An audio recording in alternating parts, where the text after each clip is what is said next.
My husband's hospital bills took everything. I became a gardener to survive. The butler warned, "Ignore the girl in the window. She hasn't spoken since her mom abandoned her." I saw the sadness in her eyes and placed my prize flower on the windowsill. 3 weeks later, the billionaire froze in the garden. The mute girl was sitting in the dirt with me, having fun. What he did after that made me cry. I'm glad to have you here. Follow my story until the end and comment the city you're watching from, so I can see how far my story has reached. My name is Pauline Matthews, and at 68 years old, I never imagined I would be kneeling in someone else's garden, dirt under my fingernails, working for $2,500 a month just to have a roof over my head.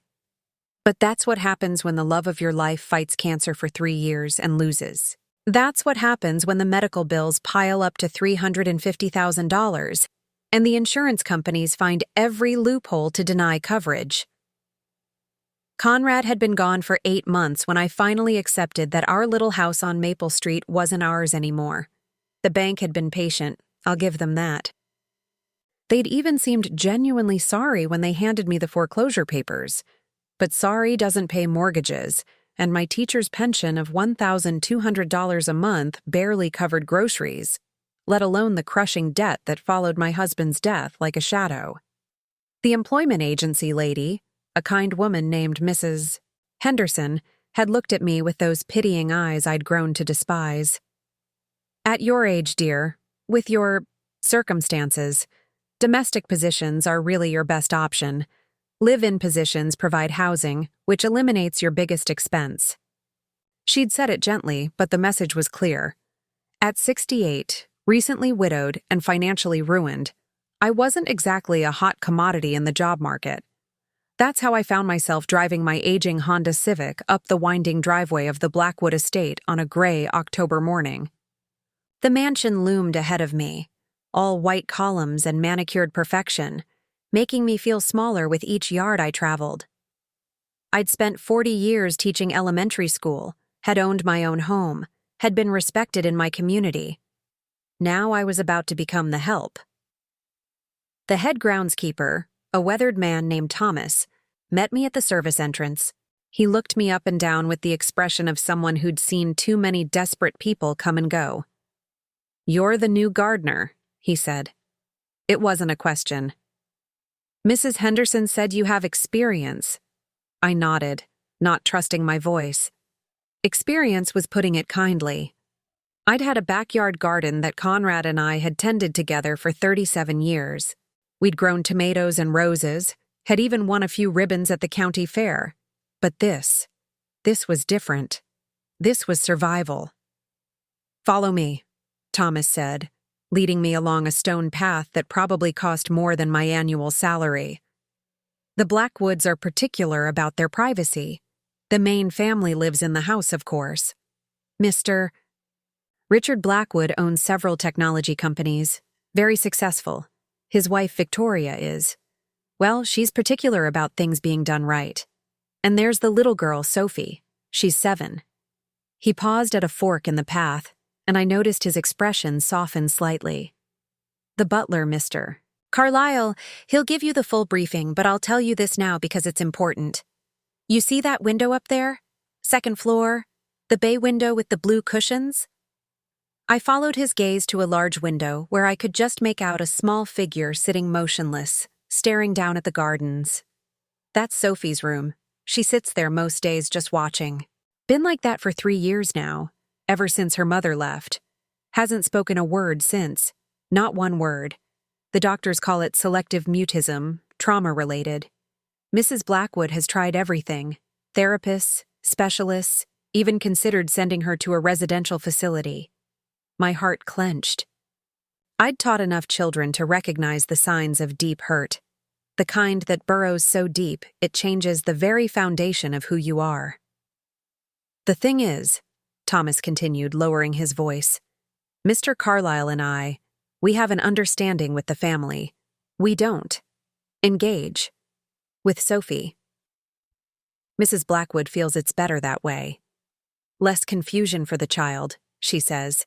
So you'll see her sometimes, but you're to keep your distance. Understood? I wanted to argue, wanted to say that isolation never healed a child's wounded heart. But I needed this job. I needed the small room in the servants' quarters, the steady meals, the chance to start over. So I nodded. Mr. Carlyle, the butler, was exactly what you'd expect from a house like this. Tall, impeccably dressed, with the kind of formal bearing that came from years of serving wealthy families. He led me through a maze of service corridors to my room, a small but clean space under the eaves with a window overlooking the back gardens. Your duties will include maintenance of the formal gardens, the rose beds, and the greenhouse, he explained in crisp, professional tones. Mrs. Blackwood is hosting a garden party in 6 weeks for her charity foundation, so everything must be perfect. The family keeps early hours, breakfast at 7, lunch at 1, dinner at 7. You'll take your meals in the kitchen with the other staff. Sundays are your half days, though you're expected to remain on the property. As he turned to leave, he paused. And Pauline. May I call you Pauline? About the little girl. It's truly better for everyone if you maintain appropriate boundaries. The child has been through enough disruption. After he left, I sat on the narrow bed and looked around my new home. 4 walls, a small dresser, a window with a view. It wasn't much, but it was mine for as long as I could keep this job. I unpacked my few belongings, mostly practical clothes, my gardening tools, and a small wooden box that contained my most precious possessions.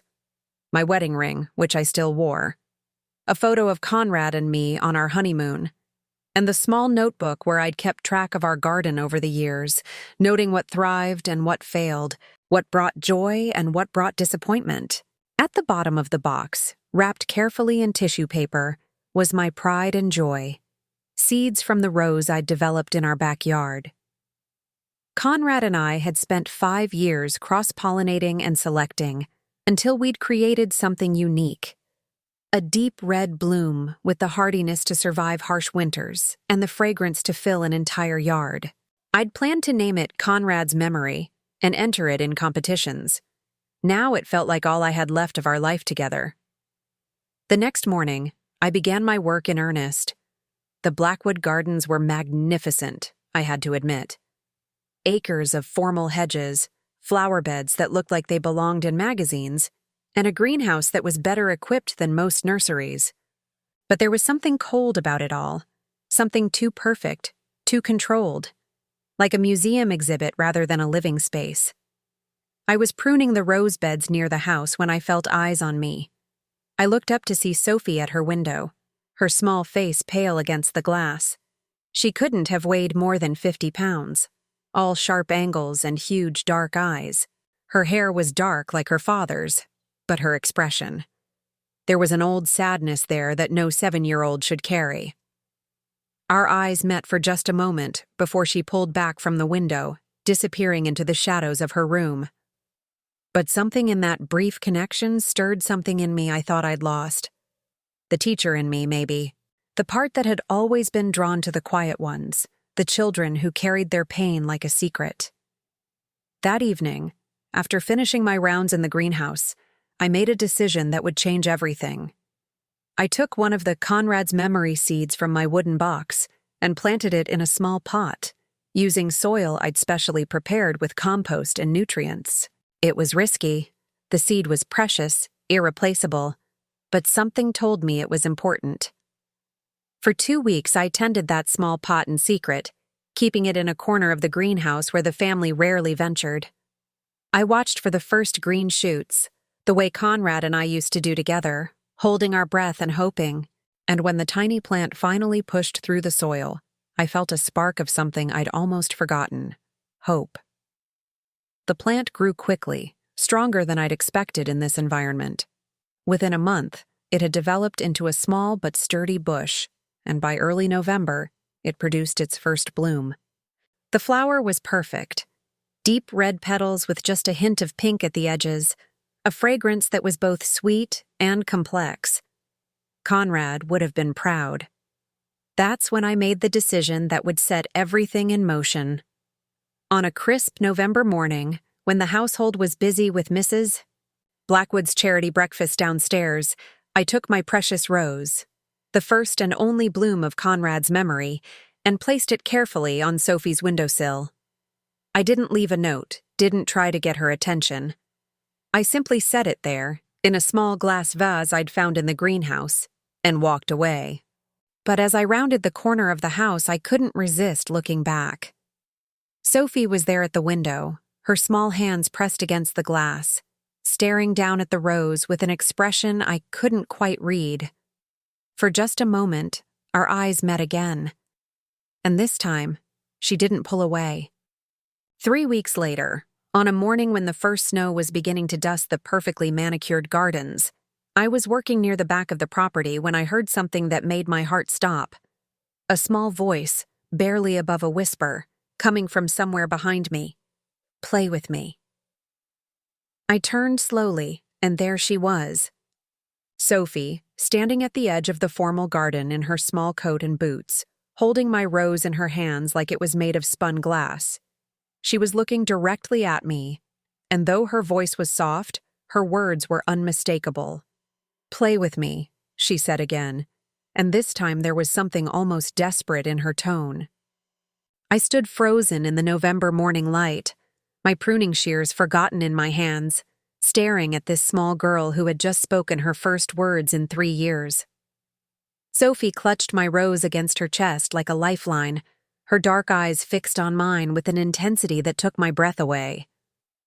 "Play with me," she said again, and I realized she was trembling, not from cold, but from the enormous effort it had taken to break her silence. Everything in me wanted to rush to her, to gather her up and promise her that yes, of course I would play with her. But Thomas's warnings echoed in my mind, Mr. Carlyle's stern instructions about maintaining boundaries. I glanced toward the house, half expecting to see Mrs. Blackwood materializing in one of the windows, ready to dismiss me on the spot. "Sophie," I said softly, crouching down to her level, "that's a very special flower you're holding. Do you like it?" She nodded solemnly, her grip on the vase never loosening. Up close, I could see how thin she was, how her coat hung loose on her small frame. There were dark circles under her eyes that spoke of too many sleepless nights, and her hair needed a proper brushing.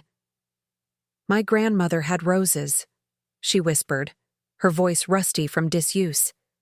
"Before she went away." Grandmother. My heart clenched. Of course, to a child of 7, a mother might seem ancient, might be remembered as a grandmother figure, especially if she'd been the primary caretaker. I wondered what story Sophie had been told about why her mother went away. "Would you like to help me plant some more roses?" I asked, making a decision that I knew could cost me my job.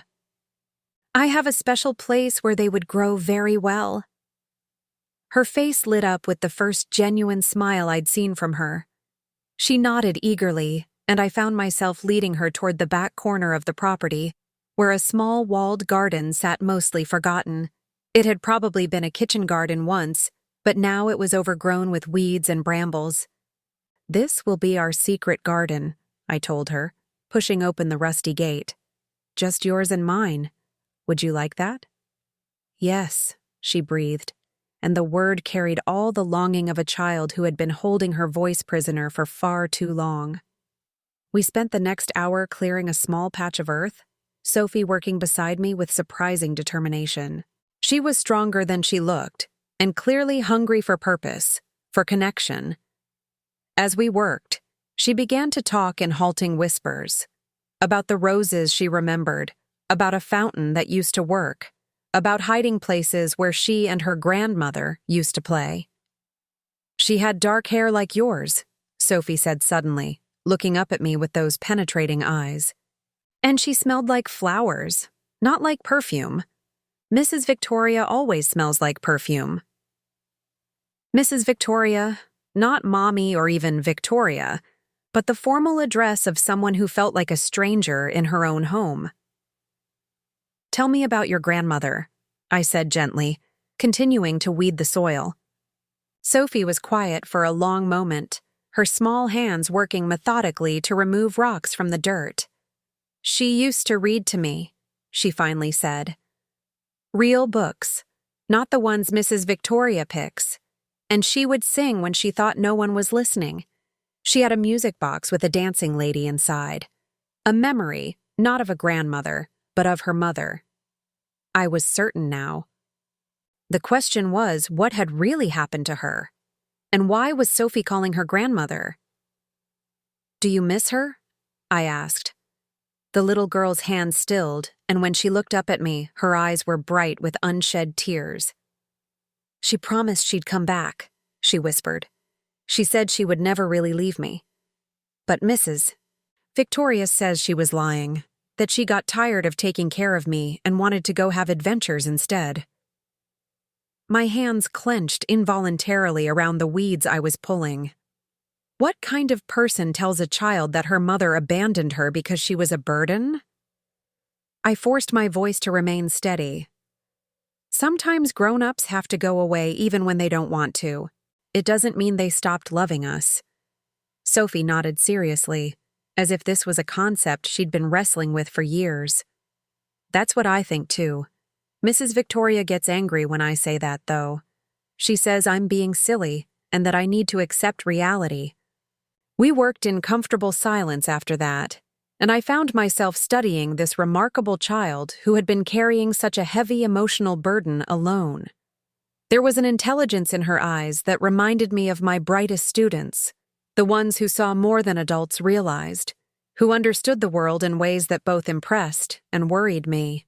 When we finished preparing the small plot, I had Sophie help me plant 3 more seeds from my precious collection. As we worked, I taught her about soil preparation, about giving plants space to grow, about the patience required for gardening. When will they bloom? She asked, carefully covering the last seed with soil. If we take good care of them, by next summer we should see flowers, I told her. But gardens teach us patience. Good things take time.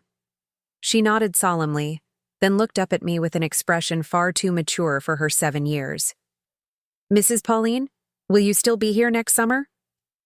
The question hit me like a physical blow. In her short life, this child had already learned that people disappear, that promises are broken, that even mothers can vanish without explanation. How could I promise her anything when I was just the hired help, disposable and replaceable? I'll do everything I can to stay, I said finally. But Sophie, even if something happens and I have to go away, it won't be because I don't care about you. Sometimes grown-ups don't get to choose where they live or work. She studied my face intently, then nodded. Like my grandmother. Yes, I said softly. Like your grandmother. We met like this several more times over the following weeks, always in our secret garden, always when the family was occupied elsewhere. Sophie would appear like a little ghost, usually carrying the vase with my rose, which she'd somehow managed to keep alive in her room. We would work together, planting and tending, and slowly she began to open up more. She told me about the tutor Mrs. Victoria had hired, a stern woman who believed children should be seen and not heard. She told me about the therapists who asked her endless questions about why she wouldn't talk, never seeming to understand that she had nothing to say to them. She told me about lying awake at night, listening to arguments between her father and Mrs. Victoria, words she didn't understand, but tones she recognized all too well. Daddy works a lot, she said one afternoon as we watered our small seedlings. He's always in his office or traveling. Mrs. Victoria says he's very important and has important things to do. What about you? I asked. Are you important too? She looked at me with surprise, as if this was a question that had never occurred to her. I don't know, she said quietly. Mrs. Victoria says I'm difficult. She says if I would just try harder to be normal, everyone would be happier. Normal. As if there was something wrong with a 7-year-old who had lost her mother and responded by retreating into silence. As if trauma was a choice, a failing of character rather than a natural response to overwhelming loss. Sophie, I said carefully, you're not difficult. You're a little girl who has been through something very sad, and you're doing the best you can. That's all any of us can do. She was quiet for a moment, then said, "Mrs. Victoria wants to send me away to a special school. I heard her talking to Daddy about it. She says I need professional help, and that it's not fair to expect her to deal with a child who won't respond to normal parenting."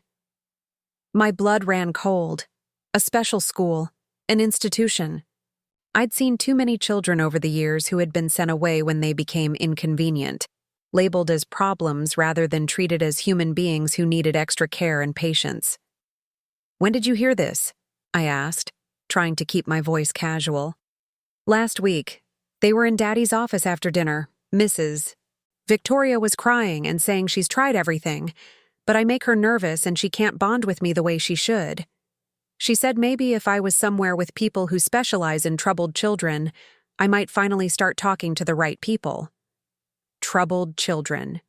As if seeking connection with a kind gardener instead of a cold stepmother was evidence of mental illness. "And what did your daddy say?" Sophie's expression grew even sadder. "He said he'd think about it. He always says he'll think about it when Mrs. Victoria wants something, but he usually does what she wants in the end."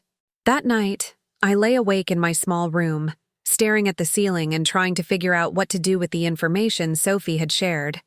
She was clearly not getting the emotional support she needed at home, and now there was talk of sending her away. Everything in my teacher's heart rebelled against the idea of this sensitive child being shipped off to an institution simply because she was inconvenient. But what could I do? I was just the gardener, a woman who cleaned up other people's messes for $2,500 a month and a roof over her head. I had no legal standing, no authority, no resources. The next morning, as I was tending the greenhouse, I heard voices from the main house that made me stop and listen. Mrs. Victoria was speaking in sharp, urgent tones to someone on the phone. "No, Dr. Martinez, I don't think outpatient therapy is working. She's been seeing specialists for 3 years with no real progress. And now she started exhibiting new concerning behaviors. I caught her outside yesterday, talking to herself in some kind of make-believe scenario. It's becoming worse, not better." My hands went still on the watering can. Talking to herself, Mrs. Victoria had seen Sophie in our garden, had seen her talking to me, but had interpreted it as further evidence of mental illness rather than the breakthrough it actually was. "A residential program would give her the intensive support she clearly needs," Mrs. Victoria continued. "And frankly, it would give our family a chance to heal as well. This situation is putting tremendous strain on my marriage." Strain on her marriage. Not concern for Sophie's well-being, but worry about her own comfort and convenience. Yes, I understand it's expensive, but money isn't the issue. Her father can certainly afford it, and honestly, at this point, I think it's our only option. She's becoming more withdrawn and strange every day. I set down the watering can and walked quickly back toward the house, my mind racing. Sophie was in danger of being sent away, labeled as mentally ill simply because she'd found comfort in our friendship rather than accepting Mrs. Victoria's version of maternal care. As I rounded the corner near the rose beds, I saw movement at Sophie's window. She was there, as always, but today she was pressing a piece of paper against the glass. Even from a distance, I could see it was a drawing. Stick figures in a garden, one tall figure and one small one, surrounded by flowers. She had drawn us, our secret times together. And if Mrs.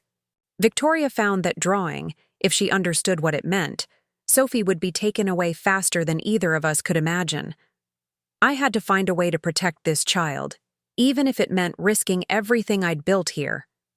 The opportunity to uncover the truth came 3 days later, when Mrs. Victoria left for a weekend spa retreat in the mountains. She'd been particularly agitated all week, making phone calls to various doctors and educational consultants, her voice carrying that sharp edge it got when she was orchestrating something she knew others wouldn't approve of.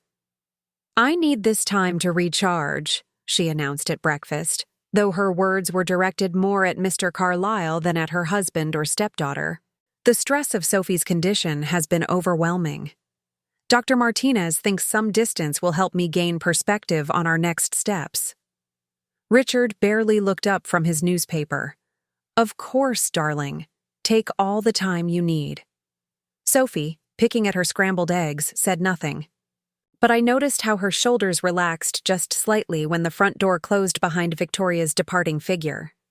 With Victoria gone, the house felt different. Less watched, less tense. Richard disappeared into his office as usual, immersed in conference calls and business reports, leaving Sophie to wander the halls like a small ghost. I was trimming the hedge near the morning room when I saw her slip out the back door, making her way toward our secret garden. I waited a few minutes, then followed. I found her sitting cross-legged on the ground where we'd planted our roses, talking softly to the small green shoots that were just beginning to emerge. "They're growing," she said when she saw me, her voice filled with wonder. "Look, Mrs. Pauline, they're really growing." I knelt beside her, examining the tender new growth. "They're strong, just like you," I said. "Sometimes the most beautiful things grow in the darkest places." Sophie was quiet for a moment, then said, "Mrs. Victoria left because of me, didn't she? Because I'm too much trouble?" My heart ached for this child who had somehow learned to blame herself for every adult's departure from her life. "No, sweetheart. Mrs. Victoria left because she needed some time away. That's about her, not about you." "But she wants to send me away too," Sophie said matter-of-factly. "I heard her talking to Daddy again last night. She found a school in Switzerland that specializes in children like me." Switzerland. My blood chilled. Not just an institution, but one thousands of miles away from everything Sophie knew. Children like you? Troubled children who don't respond to normal family life, Sophie recited, clearly repeating words she'd overheard. She says maybe if I'm around other broken children, I'll learn how to be normal. Broken children. The casual cruelty of it took my breath away. This was a 7-year-old girl who had lost her mother and retreated into protective silence, not a defective object that needed to be sent away for repair. "Sophie," I said carefully, "what do you remember about before Mrs. Victoria came to live here? About your life with your grandmother?" Sophie's face lit up with the first genuine joy I'd seen from her. Everything was different then. The house was full of music and laughter. We would bake cookies in the kitchen, and she would let me lick the spoon. She would read to me every night, and on Sundays we would have picnics right here in this garden. This garden was different then? "Oh yes," Sophie said, gesturing around us. "There were flowers everywhere, and vegetables, and a little pond with fish. Grandmother said it was our special place where we could be ourselves without worrying about being perfect." The picture she painted was so different from the sterile, controlled environment I'd come to know.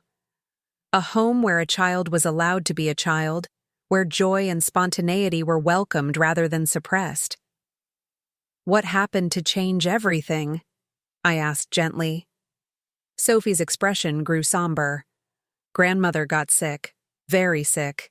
She would cry sometimes when she thought I wasn't looking, and she got thinner and thinner. The doctors came to the house a lot, and there were always hushed conversations in the hallway. Sick. Not abandoned, not tired of being a mother. Sick. And then Mrs. Victoria came. At first, she was just Daddy's friend. She would visit sometimes, and she was very nice to me when Grandmother was having her bad days. She would bring me presents and tell me stories about all the places she'd traveled. But after... Sophie's voice trailed off, and I saw tears forming in her eyes. "After what, sweetheart?" "After the funeral," she whispered. "After Grandmother went to heaven, Mrs. Victoria moved in to take care of us, but she said I was too old to need the kind of babying that Grandmother had given me. She said I needed to learn to be more independent, more mature." Funeral. So Sophie's mother had died, and Victoria had swooped in during their grief to position herself as the solution to Richard's single parenthood. But why was Sophie calling her mother grandmother? "Sophie," I said carefully, "when you say grandmother, you mean your daddy's mother, right? Your father's mother who lived here with you?" Sophie looked at me with confusion. No, silly. I mean my grandmother Sarah. She was my mama's mama, but she took care of me when mama couldn't anymore. My world tilted. Sophie's mother had been unable to care for her, so her maternal grandmother had stepped in. That grandmother had died, and Victoria had married Richard, becoming Sophie's stepmother. But what had happened to Sophie's actual mother? Where is your mama now, Sophie? The little girl's face crumpled. Mrs. Victoria says she went away because she got tired of being responsible. She says mama was too young when she had me, and that when grandmother got sick, she saw a chance to escape and took it. She says some people aren't meant to be parents. But something in Sophie's tone told me she didn't fully believe this story, any more than I did. What do you think happened to your mama? Sophie looked around carefully, as if checking to make sure we were truly alone, then leaned closer to me. I think Mrs. Victoria is lying, she whispered. I found something in the attic that I'm not supposed to have. That evening, after dinner service was finished and the house had settled into its quiet routine, Sophie appeared at my door. It was highly irregular. Staff and family were supposed to maintain clear boundaries about living spaces, but something in her expression told me this was important. Mrs. Pauline, she whispered, can you come with me? I want to show you something, but I'm scared to go alone. I glanced down the hallway. Richard was in his office with the door closed, probably working late as usual. The other staff had retired to their quarters. It felt safe enough. Sophie led me up the main staircase, past the family bedrooms, to a narrow door I'd never noticed before. She produced a small key from her pocket. Grandmother gave me this before she got too sick, she explained. She said it opened the door to our memories, and that someday when I was ready, I should look at what was inside. The attic was dusty and dim, filled with the kinds of things wealthy families accumulate over generations. Furniture covered in white sheets, boxes of books, old paintings. But Sophie led me directly to a specific corner where a trunk sat beneath a small window. It's all here, she said, lifting the lid. Everything about my real mama. Inside was a treasure trove of memories. Photo albums filled with pictures of a young woman who looked exactly like an adult version of Sophie. The same dark hair, the same intelligent eyes, the same delicate features. Pictures of her graduation from college, her wedding to Richard, her pregnancy, her obvious joy holding baby Sophie. This is your mama, I said softly, and Sophie nodded. Her name was Elena. Grandmother told me she was the most beautiful person inside and out, and that she loved me more than anything in the whole world. I flipped through the albums, seeing the progression of Elena's life. There were pictures of her and Richard looking deeply in love, pictures of her painting in a sunlit studio, pictures of her teaching Sophie to walk, to read, to garden. And then, gradually, the pictures became fewer and farther between. What happened to her, Sophie? What really happened? Sophie pulled out a manila folder from the bottom of the trunk. Inside were medical records, legal documents, and newspaper clippings. My heart stopped as I read the headlines. Local artist dies in car accident. Young mother killed in highway collision. Elena Blackwood, 26, died instantly when her vehicle collided with a drunk driver on Highway 91. She is survived by her husband Richard and daughter Sophie, age 4. Sophie hadn't been abandoned. Her mother had been killed when she was only 4 years old. But why didn't she remember this? Why did she think her grandmother had been her primary caretaker? I found the answer in the medical records tucked beneath the newspaper clippings. After Elena's death, Sophie had been hospitalized for severe trauma and depression. She'd stopped speaking, stopped eating, had what the doctors called a complete psychological breakdown. Richard, devastated by his own grief, had been unable to cope with his daughter's condition. That's when Elena's mother, Sarah, had stepped in. She'd moved into the Blackwood house to care for Sophie. had spent 2 years patiently helping her granddaughter heal from the trauma of losing her mother. In Sophie's mind, those became her happiest memories. The time when grandmother Sarah made her feel safe and loved again. But then Sarah had been diagnosed with pancreatic cancer. According to the medical records, she'd fought it for 8 months before dying when Sophie was 6. Sophie had lost her mother and then her grandmother within 2 years. No wonder she'd retreated into silence again. "Sophie," I said gently, "do you remember your mama at all? Your real mama, Elena?" Sophie was quiet for a long moment, her small fingers tracing one of the photographs. "Sometimes I dream about her," she said finally. "In the dreams, she's singing to me and braiding my hair. But Mrs. Victoria says those are just fantasies, that I'm remembering movies or stories grandmother told me." Victoria had been systematically erasing Elena's memory, convincing Sophie that her own recollections of her mother were false. She'd rewritten history to make Elena the villain, the abandoning mother, instead of the loving parent who had been tragically killed. "Why would Mrs. Victoria tell you your mama abandoned you when she actually died?" Sophie looked up at me with those 2 wise eyes. "Because Mrs. Victoria wants to be my only mama. Grandmother Sarah told me that before she died. She said some people can't stand sharing love, that they want to be the only important person in your life." At the bottom of the trunk, I found one more item that made everything click into place. A sealed envelope labeled, "For Sophie's 18th birthday." Inside was a letter in Sarah's handwriting. "My dearest Sophie," it began. "If you are reading this, then I am gone, and you are finally old enough to understand the truth about your family. Your mother, Elena, was the most loving person I ever knew, and she died protecting that love. She was driving home from buying you a birthday present when the accident happened. She had planned a surprise party for your 5th birthday, complete with a princess cake and a pony ride in the back garden." I stopped reading aloud as Sophie began to cry softly. "I know that by now, someone has probably told you that Elena left you, that she chose her own happiness over yours. This is a lie designed to make you grateful for whatever substitute love you've been offered. Your mother died loving you with every fiber of her being, and her last words were your name." The letter went on to detail Elena's hopes and dreams for Sophie, her wishes for her daughter's education and future, and her hopes that Sophie would remember her with joy rather than sadness.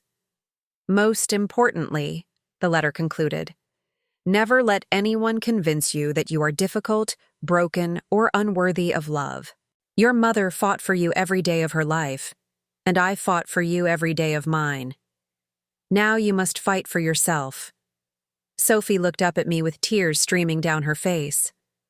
"So my mama didn't leave me?" "No, sweetheart," I said, pulling her close. "Your mama loved you so much she died trying to get home to you. And your grandmother Sarah loved you enough to spend her last years making sure you knew how precious you are. Then why does Mrs. Victoria want to send me away?" I held her tighter, feeling a protective rage building in my chest. Because some people can't stand competition for love, even from a little girl who deserves to be cherished. As we sat there in the dusty attic, surrounded by the evidence of Sophie's true family history, I made a decision that would change both our lives.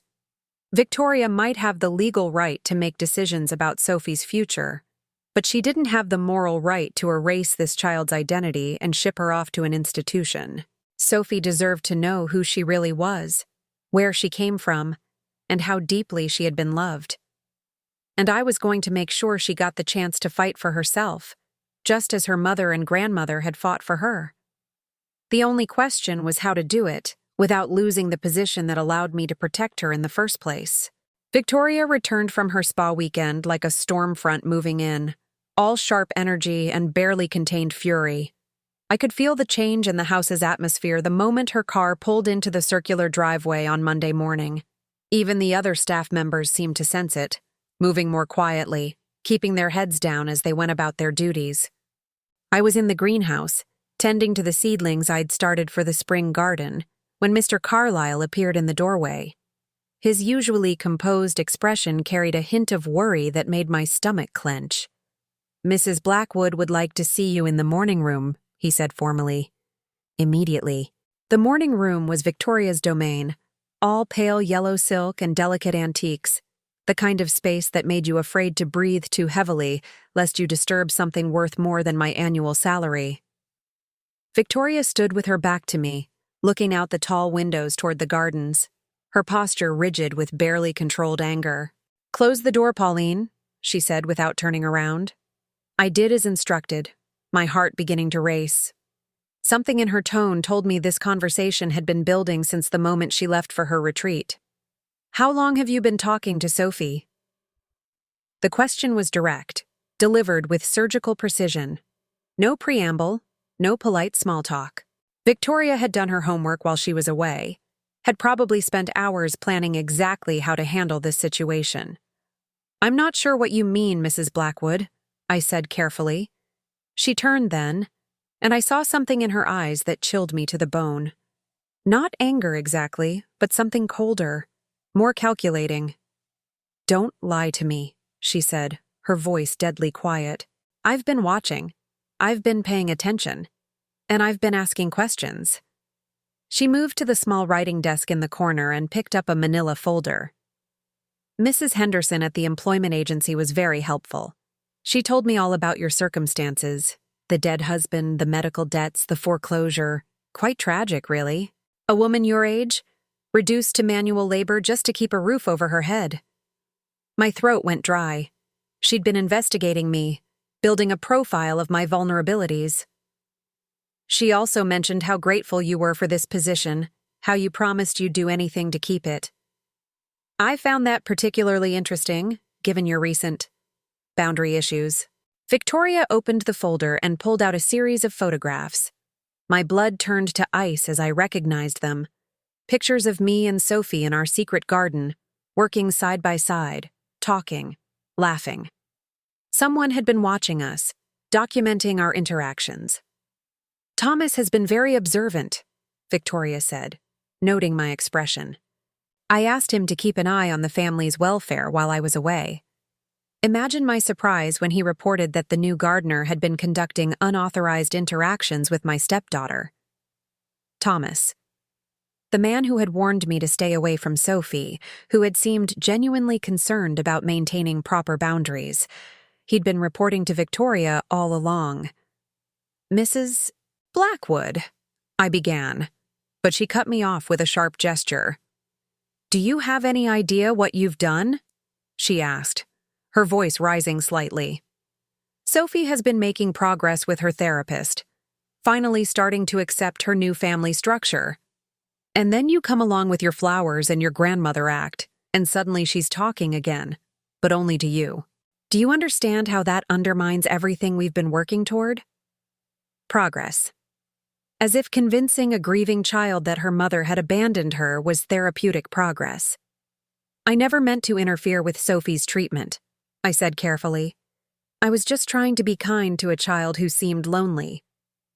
Victoria laughed, but there was no humor in it. "Kind. How noble. But kindness from the wrong person can be incredibly destructive, Pauline. Sophie doesn't need a surrogate grandmother figure encouraging her fantasies and delusions. She needs to learn to bond with her actual family. Fantasies and delusions. Like remembering her mother with love instead of accepting Victoria's version of abandonment." "Sophie is a remarkable child," I said, finding my voice. "She's intelligent and sensitive and capable of so much more than what?" Victoria's eyes flashed. "Than what I'm giving her? Let me tell you something about Sophie, Pauline. She's been traumatized, yes, but she's also learned to use that trauma to manipulate adults into giving her excessive attention and special treatment. What you see as sensitivity, I see as manipulation. What you see as a need for nurturing, I see as resistance to growing up and accepting reality." The casual cruelty of her assessment took my breath away. This was how she saw a 7-year-old child who had lost everyone she'd ever loved, as a manipulator, a problem to be solved rather than a person to be cherished. "She's been through tremendous loss," I said, unable to keep the emotion out of my voice. "She needs patience and understanding, not..." Not what? Not discipline? Not boundaries? Not expectations that she behave like a normal child instead of a perpetual victim? Victoria stepped closer, her voice dropping to an ominous whisper. Let me be very clear, Pauline. I've spent the last 3 years trying to give Sophie a stable, structured environment where she can heal and thrive. I will not let a desperate old woman with boundary issues undermine that work. Desperate old woman. The words hit like physical blows, all the more painful because there was truth in them. I was desperate. Desperate to keep this job. Desperate for purpose. Desperate for connection after losing everything that had mattered to me. Now, Victoria continued, returning to her position by the window. Here's what's going to happen. You will cease all contact with Sophie immediately. No more secret garden visits. No more flowers on windowsills. No more encouraging her inappropriate attachment to you. You will return to focusing exclusively on your gardening duties. And if I don't? I asked, though I already knew the answer. Victoria smiled, and it was like watching a snake prepare to strike. Then you'll find yourself without employment, without references, and without any hope of finding similar work at your age. I have connections throughout this industry, Pauline. One phone call from me, and you'll be unhireable anywhere that matters. The threat was clear and credible. In this small, interconnected world of wealthy families and domestic staff, Victoria's word would carry significant weight. She could destroy my chances of finding work anywhere similar families might hire. But more than that, she continued, I think you should understand exactly what Sophie's future holds, with or without your interference. Dr. Martinez has recommended an excellent residential facility in Switzerland, a place that specializes in helping traumatized children like Sophie develop proper emotional regulation and social skills. My heart stopped. You're still planning to send her away? I'm planning to get her the help she clearly needs, Victoria said smoothly. Help that she can't receive in an environment where well-meaning but unqualified people encourage her to retreat into fantasy rather than engage with reality. She's not retreating into fantasy, I protested.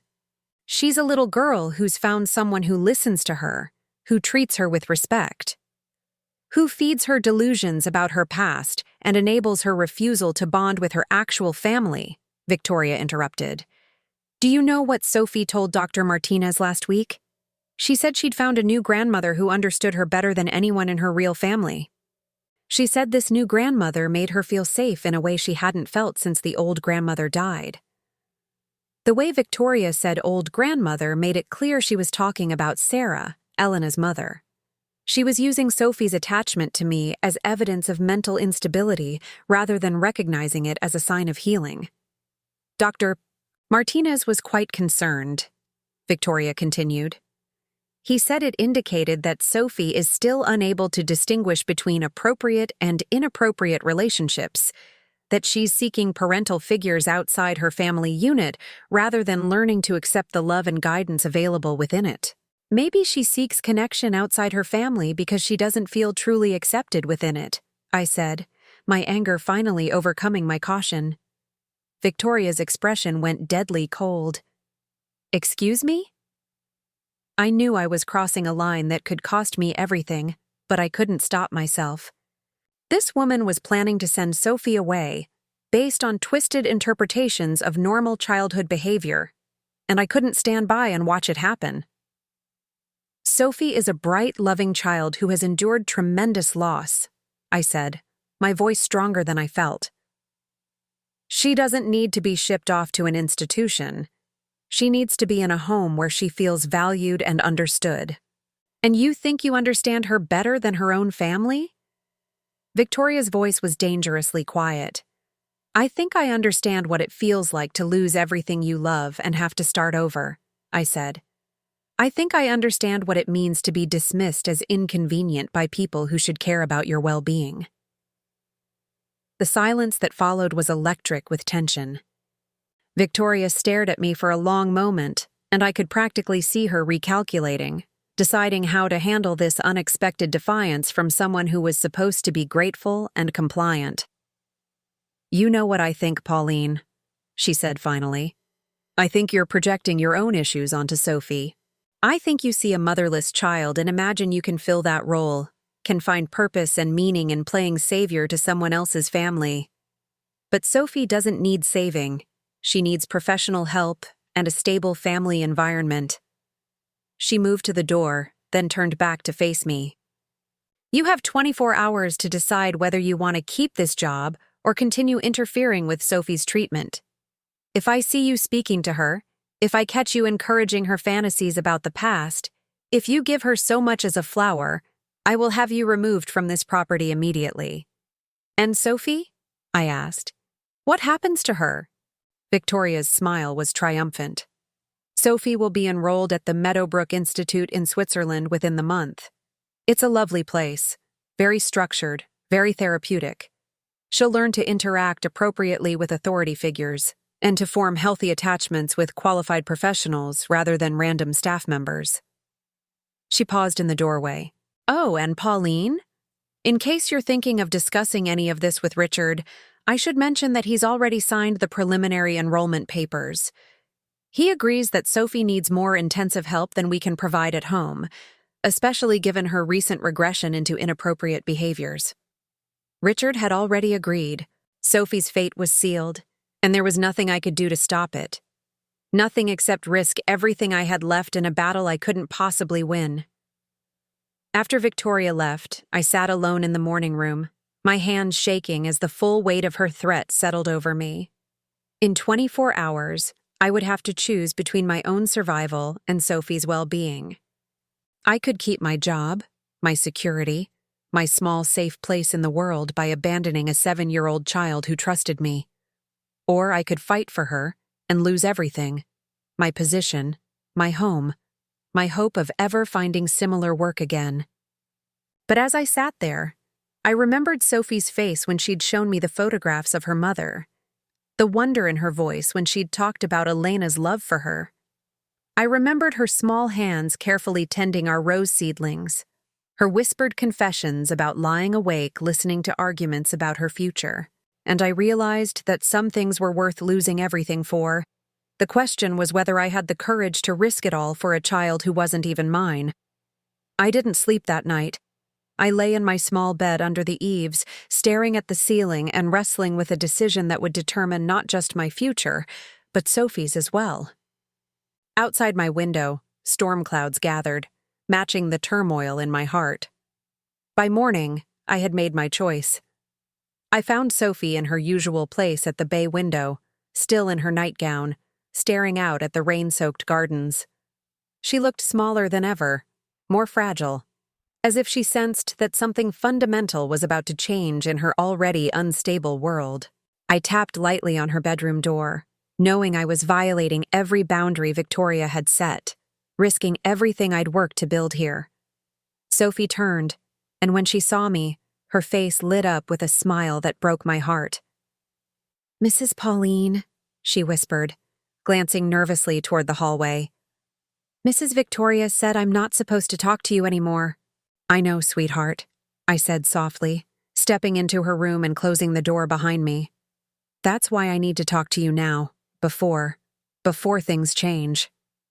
Sophie's expression grew worried. "Are you leaving?" The simple question hit me like a physical blow.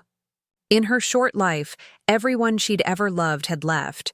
First her mother through death, then her grandmother the same way, and now potentially me through Victoria's machinations.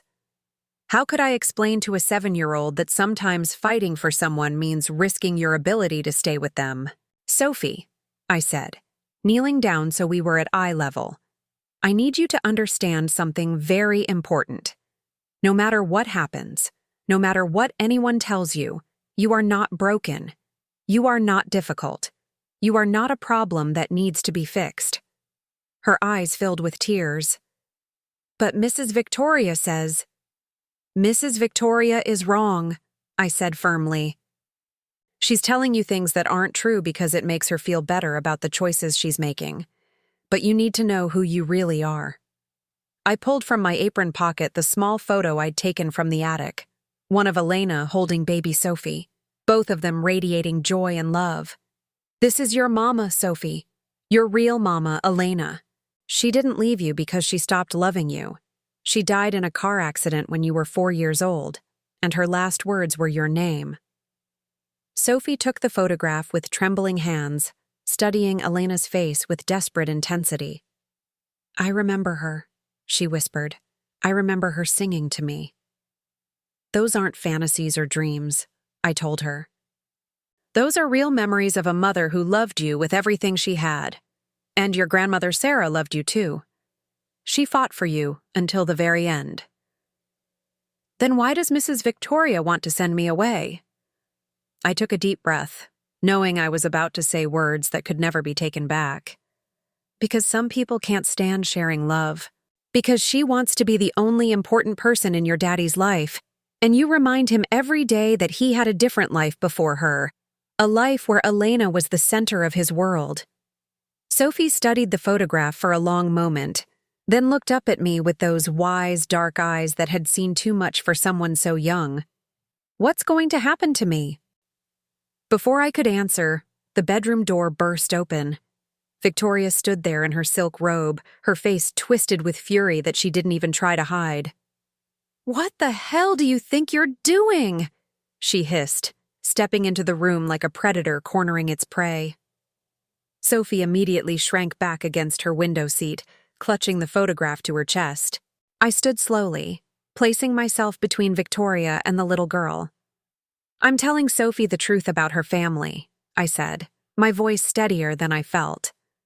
Victoria's eyes went to the photograph in Sophie's hands, and something dangerous flashed across her face. "Give me that," she demanded, extending her hand toward Sophie. "That belongs in the attic with the rest of the past." "No," Sophie said, and though her voice was small, there was steel in it. "It's my mama." "Your mama abandoned you," Victoria snapped, her composure finally cracking completely. "She was a selfish girl who got pregnant too young and regretted it every day until she found an excuse to run away." "That's not true," Sophie whispered, but Victoria wasn't finished. "She left you crying in your crib while she went out to parties. She complained constantly about how having a baby had ruined her life. She was planning to leave your father and take half his money when that accident happened. An accident that was probably her own fault because she was always driving recklessly when she was upset." Each lie was delivered with vicious precision, designed to destroy whatever healing Sophie had found in learning the truth about Elena. I watched the little girl's face crumple as Victoria's poison words hit their target. "Stop it," I said, my voice sharp with anger. "She's just a child." "She's a disturbed child who needs to learn to live in reality instead of fairy tales," Victoria shot back. "And you're a delusional old woman who's been filling her head with romantic nonsense about a mother who never wanted her." That's when something inside Sophie seemed to snap. She stood up from her window seat, still clutching Elena's photograph, and for the first time since I'd known her, she spoke at full volume. "You're lying." The words rang through the room like a bell, clear and strong and absolutely certain. Victoria actually took a step backward, shocked by the force of Sophie's voice. "You're lying about my mama," Sophie continued, her voice growing stronger with each word. "And you're lying about Mrs. Pauline being bad for me. She's the only person in this house who treats me like I matter." "Sophie, you need to calm down," Victoria said, but for the first time, she sounded uncertain. "I won't calm down," Sophie said, and I heard echoes of Elena in her voice, the strength of a woman who had fought for what she loved. "I remember my mama. I remember her reading to me and singing to me and telling me she loved me more than all the stars in the sky. She didn't leave me. She died trying to come home to me." Victoria's face had gone pale. This wasn't the broken, silent child she'd been controlling for 3 years. This was a little girl who had found her voice and was using it to fight back. "And I know you want to send me away," Sophie continued, tears streaming down her face but her voice never wavering. "I heard you talking to the doctors about the school in Switzerland. You think I'm too much trouble and you want me gone so you can have Daddy all to yourself." "That's not," Victoria began, but Sophie wasn't finished. "Mrs. Pauline is the only person who's nice to me. She listens to me and teaches me things and makes me feel like maybe I'm not broken. But you want to take her away from me too, just like you took away all my mama's pictures and my grandmother Sarah's music box and everything that made me remember I used to be happy." The accusations hung in the air like smoke from a fire, impossible to ignore or explain away. Victoria looked between Sophie and me, and I could see her calculating, trying to figure out how to regain control of a situation that had spiraled completely beyond her management. "Sophie," she said, her voice taking on a soothing tone that felt completely artificial. "You're upset and confused, Mrs. Pauline has been telling you stories that aren't true, filling your head with—" "She told me the truth," Sophie shouted. "She showed me the newspaper articles about Mama's accident and Grandmother Sarah's letters. I know what really happened, and I know you've been lying to me about everything." Victoria's face went white.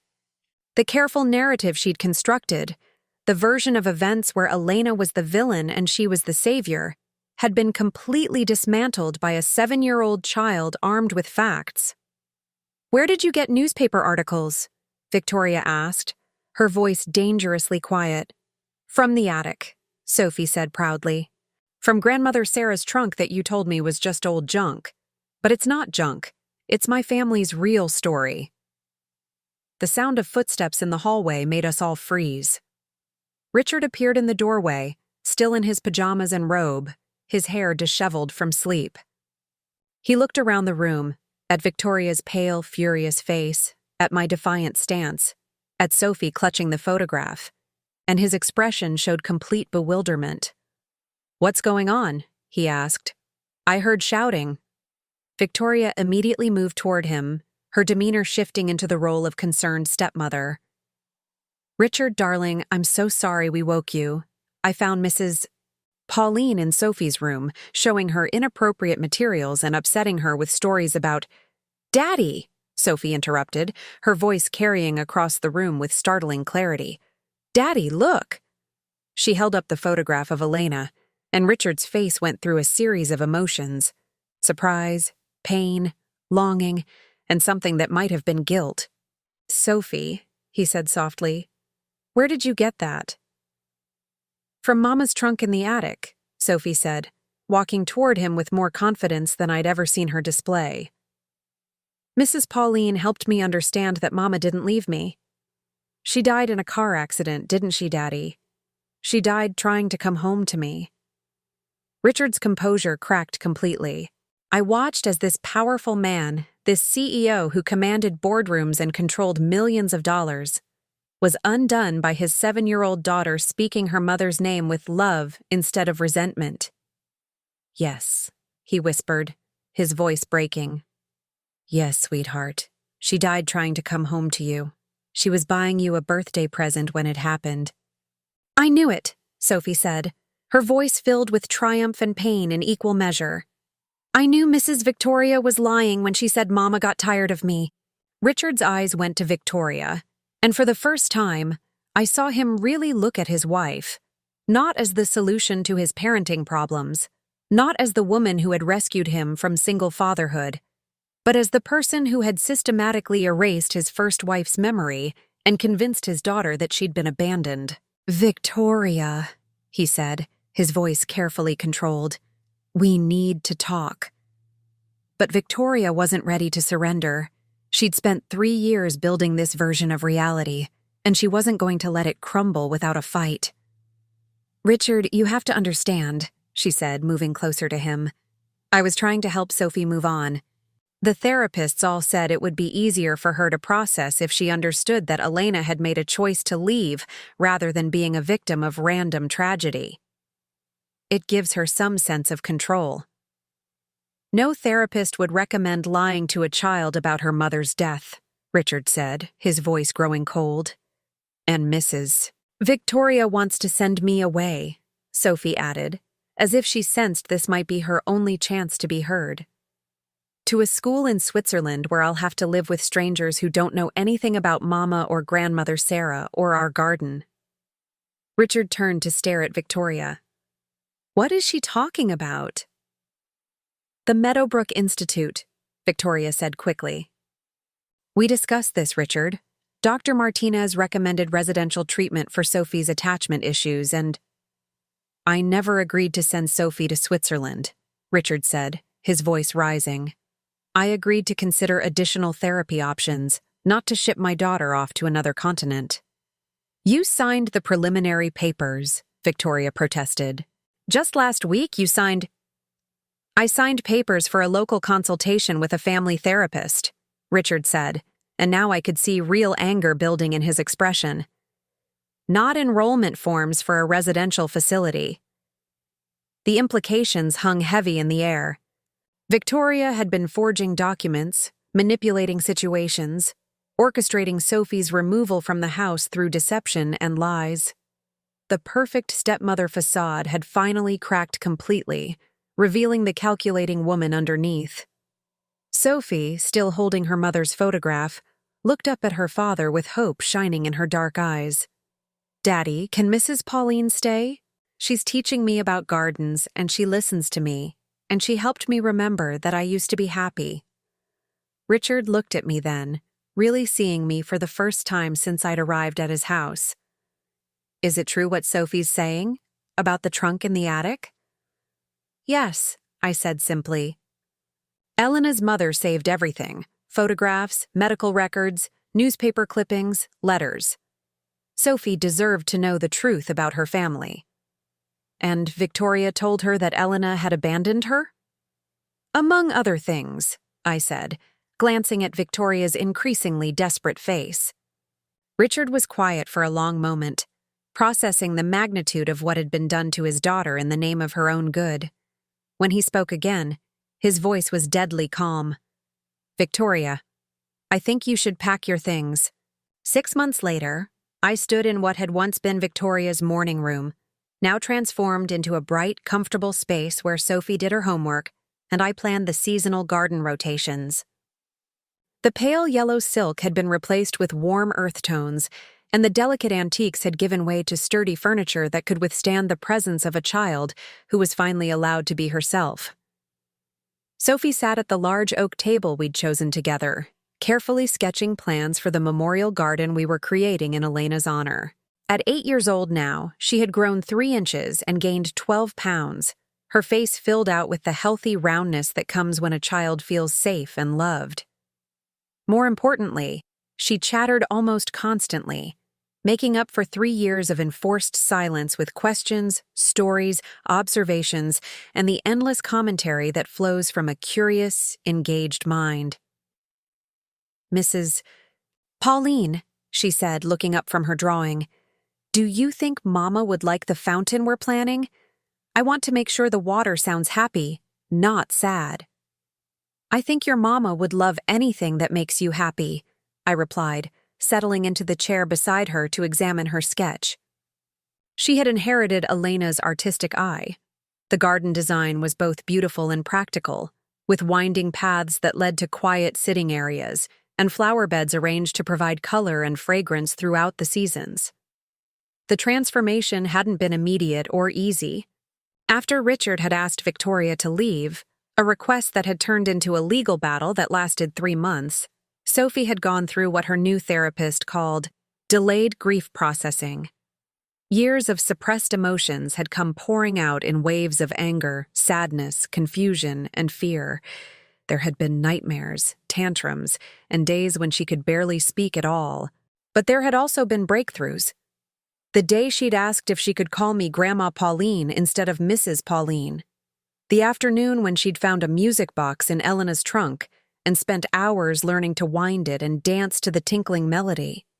The evening when she'd crawled into my lap during a thunderstorm and whispered, I'm scared, but I'm not alone anymore.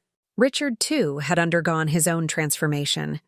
The busy, distant father had been replaced by a man determined to truly know his daughter, to understand the child Elena had died trying to protect. He had rearranged his work schedule to be home for dinner every night, had learned to braid Sophie's hair the way Elena used to do, and had started reading her the same bedtime stories that were mentioned in Sarah's letters. How did this happen? He had asked me one evening about 2 months after Victoria's departure. We were sitting in his study, no longer the formal, intimidating space it had been, but a warm room where Sophie's artwork hung alongside his business awards. How did I let someone convince me that my own daughter was the problem? I had chosen my words carefully. Grief makes us vulnerable, I'd told him. And sometimes when we're drowning, we grab onto anyone who promises to keep us afloat, even if they're not actually trying to save us. He'd been quiet for a long time after that, staring at a photograph of Elena and infant Sophie that now sat prominently on his desk. She was so beautiful, he'd said finally. Elena, I mean, not just physically, but she had this light inside her, this joy in everything. After she died, I felt like that light had gone out forever. Victoria promised she could help me find it again, but really she was just dimming everything else until the darkness felt normal. Now, watching Sophie hum to herself as she colored in her garden plans, I could see that the light Elena had possessed lived on in her daughter. It had just been buried for a while, waiting for the right conditions to bloom again. "Daddy's home early," Sophie announced, hearing the sound of Richard's car in the driveway. She jumped up from her chair and ran to the window, waving enthusiastically as he parked near the main entrance. These days, Richard used the front door like a father coming home to his family, not the service entrance like an employer checking on his staff. The change in routine was small, but it symbolized something much larger, the recognition that this was Sophie's home, not just the place where she was housed and cared for. "How are my girls?" Richard asked as he entered the room, loosening his tie and ruffling Sophie's hair. The casual affection between them still amazed me, so different from the formal distance that had characterized their relationship when I first arrived. "We're planning the fountain for Mama's garden," Sophie announced, holding up her drawing. "And Mrs. Pauline, Grandma Pauline, taught me how to deadhead the roses so they'll keep blooming all summer." "Grandma Pauline," Richard said, smiling at me with genuine warmth. "Have I mentioned lately how grateful I am that you're part of our family?" Family. The word still sent a warm shock through my system every time one of them used it. I had come here as hired help, a desperate widow willing to take any work that provided shelter. Now I was something I'd never expected to be again, essential to people who loved me, valued not just for what I could do, but for who I was. "Actually," Richard continued, settling into one of the comfortable chairs we'd added to the room, "I have some news that I hope you'll both find exciting." Sophie immediately climbed into his lap, a privilege she'd been denied during the Victoria years, but now claimed freely. "What kind of news?" "The kind of news that comes in official envelopes from lawyers," Richard said, pulling out a document from his briefcase. "Pauline, I've been working with my attorney to formalize your position here. You're no longer technically an employee." I felt my breath catch. "What do you mean?" "I mean, I've established a trust that provides for your housing, health care, and a generous monthly allowance for the rest of your life," he said, his voice becoming more formal as he outlined the legal details. "In exchange, you've agreed to serve as Sophie's companion, tutor, and guardian, with full legal authority to make decisions about her welfare if anything ever happens to me." The papers shook in my hands as I tried to process what he was telling me. Financial security, legal protection, a guarantee that Sophie and I couldn't be separated by future circumstances beyond our control. "Why?" I whispered, overwhelmed by the magnitude of what he was offering. Richard's expression grew serious. "Because Sophie almost lost everything that mattered to her when Victoria tried to erase Elena's memory and ship her off to an institution.